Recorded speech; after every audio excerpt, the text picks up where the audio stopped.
Well,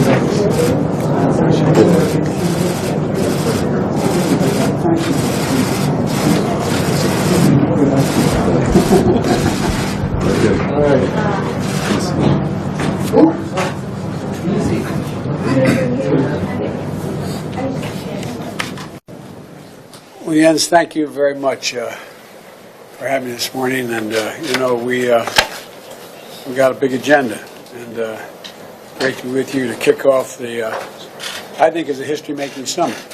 And we talked about this for a year, and now we're here. Our meetings today, we're going to approve a new NATO strategic concept and reaffirm the unity and determination of our alliance to defend every inch of NATO territory.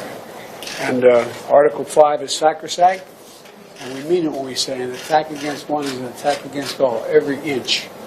And so, at this summit, the full alliance is going to welcome Finland and Sweden, their historic application for membership, and their decision to move away from neutrality, tradition of neutrality, to join NATO alliance is going to make us stronger and more secure, and NATO stronger. We're sending an unmistakable message, in my view, and I think yours as well, that NATO is strong, united, and the steps we're taking during this summit are going to further augment our collective strength. To that end, today I'm announcing the United States will enhance our force posture in Europe and respond to the changed security environment, as well as strengthening our collective security. Earlier this year, we surged 20,000 additional U.S. forces to Europe to bolster our alliance in response to Russia's aggressive move, bringing our force total in Europe to 100,000.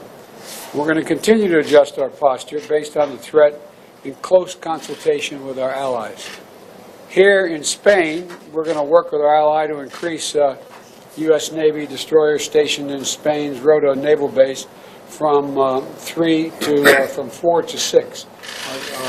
4 to 6 destroyers. In Poland, we're going to establish a permanent headquarters for the U.S. 5th Army Corps and strengthening our U.S. NATO interoperability across the entire eastern flank. We're going to maintain additional rotational brigade, which is 3,000 fighters and another 2,000 personnel, combat team here in Europe, headquartered in Romania.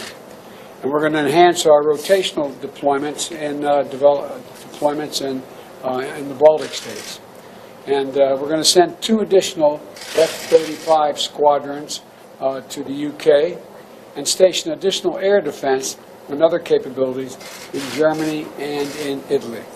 And together, our allies, we're going to make sure that NATO is ready to meet threats from all directions across every domain, land, air, and the sea. In a moment when Putin has shattered peace in Europe and attacked the very, very tenets of rule-based order, the United States and our allies, we're going to step up. We're stepping up. We're proving that NATO is more needed now than it ever has been, and it's as important as it ever has been. So I want to thank you, Jens, for leading the alliance through this crisis and for your work to strengthen NATO for all the challenges lie ahead. And I genuinely look forward to our discussion today. And again, thank you for your leadership. It's important. Thank you so much, President Biden. There, Joe. It's really great to see you here in Madrid so soon after we met in the White House in Washington.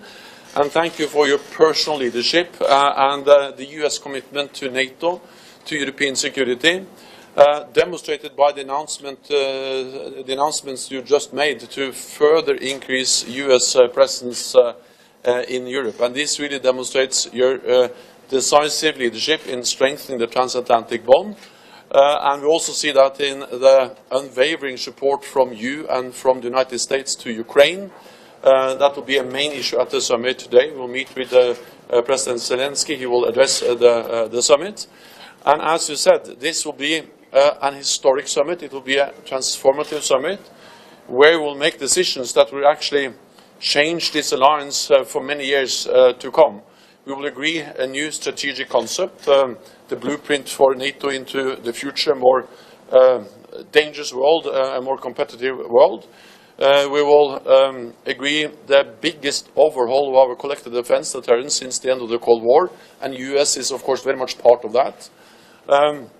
And then we will invite Finland and Sweden to join NATO. And that demonstrates that NATO's door is open. It demonstrates that President Putin has not succeeded in closing NATO's door. He is getting the opposite of what he wants. He wants less NATO. President Putin is getting more NATO by Finland and Sweden joining our alliance. We will agree a comprehensive assistance package for Ukraine. And then I also welcome the fact that we are able now to state that actually European allies and Canada are stepping up with more troops, higher readiness, and also increased defense spending. New figure shows that they have added 350 billion extra US dollars for defense since we made the pledge back in 2014. So all in all, this demonstrates unity and the strength of our alliance. So thank you. You know, I was asked about this one, about Finland and Sweden, when each of their leaders came to the White House. And I said, Putin was looking for the Finlandization of Europe. You're going to get the NATOization of Europe. And that's exactly what he didn't want, but exactly what needs to be done to guarantee security for Europe. And I think it's necessary, and I'm looking forward to it happening formally. Thank you so much again. Thank you. Thank you. Okay, we're moving out. Thank you guys. Come on.